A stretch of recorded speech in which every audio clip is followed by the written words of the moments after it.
So ಜನವರಿಯಲ್ಲಿ bachelor party ಅಂತ cinema release ಆಗಿತ್ತು. ಪರಂಬ ಸ್ಟುಡಿಯೋಸ್ ಇಂದ ನಾವು ಪ್ರೊಡ್ಯೂಸ್ ಮಾಡಿದ್ವಿ ಸಿನಿಮಾನ. ಅದರಲ್ಲಿ 3-4 ಹಾಡುಗಳು ನಾವು ಹಳೆ ಹಾಡುಗಳು ಅಂದ್ರೆ ಆಲ್ರೆಡಿ ಕನ್ನಡ ಹಾಡುಗಳೇ, ಅದನ್ನ ಬ್ಯಾಕ್ಗ್ರೌಂಡ್ ಅಲ್ಲಿ ನಾವು ಯೂಸ್ ಮಾಡುವಂತ ಒಂದು ಪರಿಸ್ಥಿತಿ ಇತ್ತು. ಸೊ ಐ ಥಿಂಕ್ ಸಾರೆಗಾಮದಿಂದ ಒಂದು 2 ಹಾಡಿತ್ತು. ಅದನ್ನ ನಾವು ಸಾರೆಗಾಮ ಅವ್ರ ಹತ್ರ ಹೋಗಿ ಪರ್ಮಿಷನ್ ಕೇಳಿದ್ವಿ. ಅವರು ಇಂಥದ್ದೊಂದು ಮೊತ್ತ ಕೊಡಬೇಕು ಅಂತ ಹೇಳಿದ್ರು. ಸರಿ, ನಾವು ಓಕೆ ಅಂತ ಹೇಳಿ ಅದನ್ನ ತಗೊಂಡ್ವಿ. ಆಮೇಲೆ 2 ಹಾಡುಗಳು ಆಕ್ಚುಲಿ ಅದು ಕಾಪಿರೈಟ್ ವೈಲೇಷನ್ ಅಲ್ಲ, ಆದ್ರೆ ಯಾವುದಕ್ಕೂ ಒಂದು ಪರ್ಮಿಷನ್ ತಗೊಂಡ್ಬಿಡಿ ಅಂತ ಹೇಳಿ ನಾನು ನಮ್ಮ ಪ್ರೊಡಕ್ಷನ್ ಮ್ಯಾನೇಜರ್ ರಾಜೇಶ್ ಅವ್ರಿಗೆ ಹೇಳಿದ್ದೆ. ಅಂಡ್ ಪ್ರೊಡಕ್ಷನ್ ಮ್ಯಾನೇಜರ್ ಅವರು ಫೋನ್ ಮಾಡಿದ್ದಾರೆ. ಅಂಡ್ ಅವರೇನೋ ಒಂದು ದೊಡ್ಡ ಅಮೌಂಟ್ ಏನೋ ಹೇಳಿದ್ದಾರೆ. ಅಂಡ್ ಅದು ನಮಗೆ ಕಾಪಿರೈಟ್ ವೈಲೇಷನ್ ಅಲ್ಲ. ಫಸ್ಟ್ ಆಫ್ ಆಲ್ ಯಾಕೆ ಇಷ್ಟು ದೊಡ್ಡ ಅಮೌಂಟ್ ಕೊಡಬೇಕು ಅನ್ನೋದು ನಮಗೆ ಏನೋ ಅದಕ್ಕೆ ಸರಿ ಅನಿಸಿಲ್ಲ ನಮಗೆ ಅದು. ಅಂಡ್ ತಿರ್ಗಾ ಒಂದು 2-3 ಸಲ ಮಾತುಕತೆ ಆಗಿದೆ. ಆಮೇಲೆ ನಮ್ಗೆ ಹೇಳ್ತೀವಿ ಅಂತ ಹೇಳಿ ನಮ್ಗೆ ಆಮೇಲೆ ದೇವ್ ನಾಟ್ ಕಮ್ ಬ್ಯಾಕ್. ಆಮೇಲೆ ನಮ್ಮ ಸಿನಿಮಾ ರಿಲೀಸ್ ಹತ್ರ ಬರ್ತಾ ಇತ್ತು. ಸೊ ನಾವು ಸಿನಿಮಾ ರಿಲೀಸ್ ಮಾಡಿದೀವಿ. ಅದರ ನಂತರ ಆಲ್ಮೋಸ್ಟ್ ಐ ಥಿಂಕ್ 3-4 ಮಂತ್ಸ್ ನಂತರ ಇವರು ಕೇಸ್ ಹಾಕಿದ್ದಾರೆ ಸಿನಿಮಾದ ಮೇಲೆ. ಒಂದು ಹಾಡು ಬರೀ 6 ಸೆಕೆಂಡ್ ಬ್ಯಾಕ್ಗ್ರೌಂಡ್ ಅಲ್ಲಿ ಟಿವಿಯಲ್ಲಿ ಬರುತ್ತೆ ಅಷ್ಟೇ. ಇನ್ನೊಂದು ಹಾಡು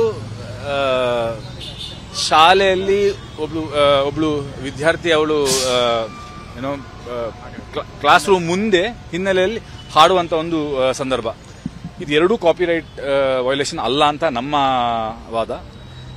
ಈ ಮ್ಯೂಸಿಕ್ ಕಂಪನಿಗಳು ಒಂದು 3-4 ಮ್ಯೂಸಿಕ್ ಕಂಪನಿಗಳು ಈ ತರ ಅಂದ್ರೆ ಇವ್ರದ್ದು ಕೆಲಸನೇ ಏನಂತಂದ್ರೆ ಸಿನಿಮಾ ರಿಲೀಸ್ ಆದ ಕೂಡಲೇ ಎಲ್ಲೆಲ್ಲಿ ನಾವು ಕೇಸ್ ಹಾಕ್ಬಹುದು ಅಂತ. ಸೊ ಇಲ್ಲಿ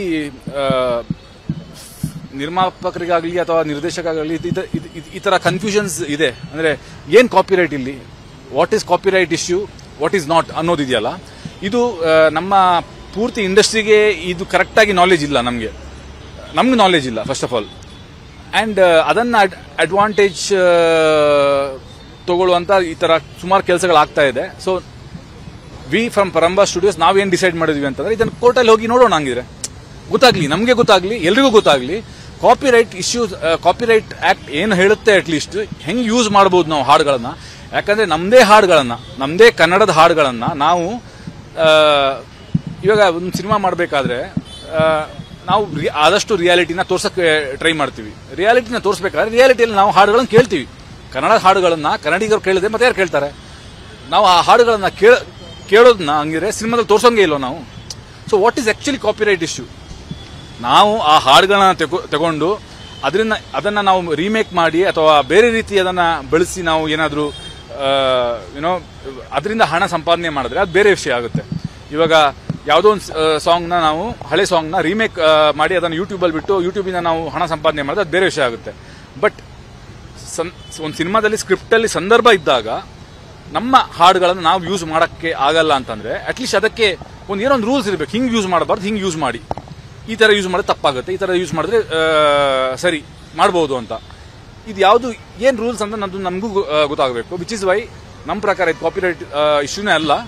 which is why we want to fight it in court and see that what is actually copyright issue. Royalty ಕೊಟ್ಟಿದ್ರೆ ಈ ಸಮಸ್ಯೆ ಇರ್ತಿರ್ಲಿಲ್ಲ. ನಾವು ಇವಾಗ ಫಾರ್ ಎಕ್ಸಾಂಪಲ್ ಕೊಟ್ಟಿದ್ರೆ ಈ ಸಮಸ್ಯೆ ಅಲ್ಲ, ರಾಯಲ್ಟಿ ಯಾವ್ದಕ್ಕೆ ಕೊಡಬೇಕು ಅನ್ನೋದಿರೋದು. ಇವಾಗ ಸುಮ್ನೆ ಬಂದು ನೀವು ನಮ್ಗೆ ಏನೋ ನಿಮ್ದು ಸಿನಿಮಾದಲ್ಲಿ ಮೊಬೈಲ್ ರಿಂಗ್ ಆಯ್ತಲ್ವಾ, ಆ ರಿಂಗ್ ಟೋನ್ ನಮ್ ಸಿನಿಮಾದ ಹಾಡು, ಅದಕ್ಕೆ ಅದ್ 3 ಸೆಕೆಂಡ್ ರಿಂಗ್ ಆಗಿರಲ್ಲ, ಅದಕ್ಕೆ ನೀವು ರಾಯಲ್ಟಿ ಕೊಡ್ಬೇಕಂದ್ರೆ ನಾವ್ ಯಾಕೆ ಕೊಡ್ಬೇಕು? ಹಿಂದೆ ಕೂಡ ಕಿರಿಕ್ ಪಾರ್ಟಿ ಟೈಮಲ್ಲಿ ಸೇಮ್ ಸಂಸ್ಥೆ ಅಲ್ಲ, ಅದು ಬೇರೆ ಸಮಸ್ಯೆ. ಅಲ್ಲೂ ನಾನು ಸರಿ ಅಂತಾನೆ ನಾನು ವಾದ ಮಾಡಿರೋದು, ಇಲ್ಲೂ ನಾನು ಸರಿ ಅಂತಾನೆ ವಾದ ಮಾಡ್ತಿರೋದು. ಅದೇ ಆವಾಗ್ಲೂ ಆಗಿತ್ತು, ಆವಾಗ್ಲೂ ನಾನು ಸರಿ ಅಂತಾನೆ ವಾದ ಮಾಡಿದ್ದೀನಿ, ಆವಾಗ್ಲೂ ನಾನು ಕೋರ್ಟಲ್ಲಿ ಹೋಗಿ ಫೈಟ್ ಮಾಡಿದ್ದೀನಿ ಕೇಸ್ನ. ನಾನು ಸರಿ ಅಂತಾನೆ ಫೈಟ್ ಮಾಡಿರೋದು, ಇದು ಕಾಪಿರೈಟ್ ಇಶ್ಯೂ ಅಲ್ಲ ಅಂತಾನೆ ಫೈಟ್ ಮಾಡಿರೋದು.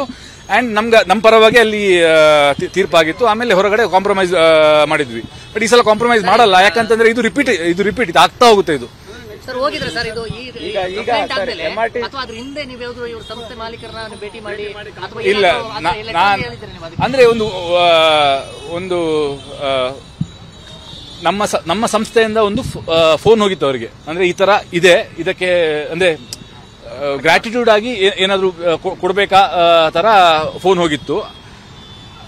ನಮ್ಮ ಪ್ರೊಡಕ್ಷನ್ ಮ್ಯಾನೇಜರ್ ರಾಜೇಶ್ ಅಂತ ಅವರು ಒಂದು 2-3 ಸಲ ಕಾನ್ವರ್ಸೇಷನ್ ಮಾಡಿದ್ದಾರೆ. ಬಟ್ ಅಲ್ಲಿ ಕರೆಕ್ಟ್ ಆಗಿ ಪ್ರತಿಕ್ರಿಯೆ ಬಂದಿಲ್ಲ ನಮಗೆ. ಆಮೇಲೆ ಅವ್ರು ನಿಲ್ಸೇ ಬಿಟ್ರು. ಅಂದ್ರೆ ಆ ಕಡೆಯಿಂದ ಏನೋ ಆಮೇಲೆ ಫೋನೇ ಬಂದಿಲ್ಲ.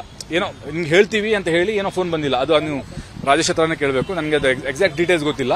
But anyways I mean station ಅಲ್ಲಿ ಏನ್ ಸರ್ ಮಾತುಕತೆ ಆಯ್ತು, ನಿಮ್ಮ ನಡೆ ಏನ್ ಸರ್ ನೆಕ್ಸ್ಟ್? ಇಲ್ಲ, ಸ್ಟೇಷನ್ ಅಲ್ಲಿ ಬರೀ ನಾನು ಸ್ಟೇಟ್ಮೆಂಟ್ ಕೊಟ್ಟಿದ್ದೀವಿ. ನಾವು ಕಂಪ್ಲೇಂಟ್ ಕೊಟ್ಟಿದ್ದೀವಿ. ಸಾರಿ, ಕಂಪ್ಲೇಂಟ್ ಕೊಟ್ಟಿದ್ದಕ್ಕೆ ನಾವು ಸ್ಟೇಟ್ಮೆಂಟ್ ಕೊಟ್ಟಿದ್ದೀವಿ. ಅಂಡ್ ಇಲ್ಲ ಕಾಂಪ್ರಮೈಸ್ ಆಗಲ್ಲ. ಉಳಿದದ್ದು ಏನಿದ್ರು ಕೋರ್ಟಲ್ಲಿ ಕಾನೂನು ಹೋರಾಟಕ್ಕೆ ಮುಂದೆ